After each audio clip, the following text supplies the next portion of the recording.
The autumn harvest is in full swing in major grain-producing areas across China.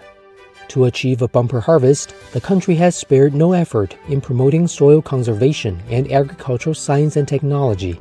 Heilongjiang Province, China's top grain producer, has prioritized green agricultural technology and the protection of its black soil.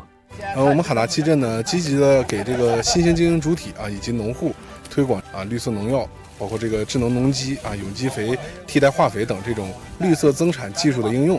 同时呢，这个农技人员呢也进行这个集成组装耕作，这样是呢能帮助我们努力的打造的绿色大豆种植示范园区。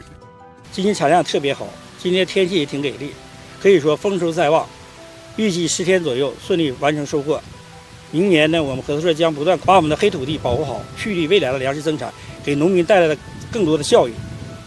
In Huantai County, East China's Shandong Province, the construction of high-standard farmland involving irrigation ditches and underground pipelines has benefited local farmers, and the use of a new type of corn combine harvester is making the harvesting process very efficient.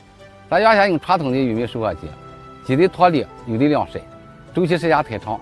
咱现在用上自力收获机以后加速了脱粒与晾晒的环节，直接见烘干，为播种小米提前做好准备。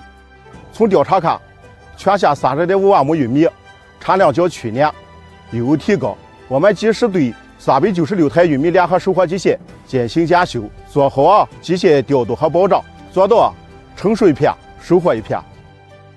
In Tongling, East China's Anhui Province, agricultural experts have worked in the fields to offer help.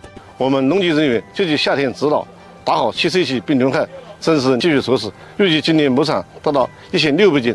我今年种了547亩，估计今年大概在450吨到500吨左右的，大概1亩能赚个6、700块钱。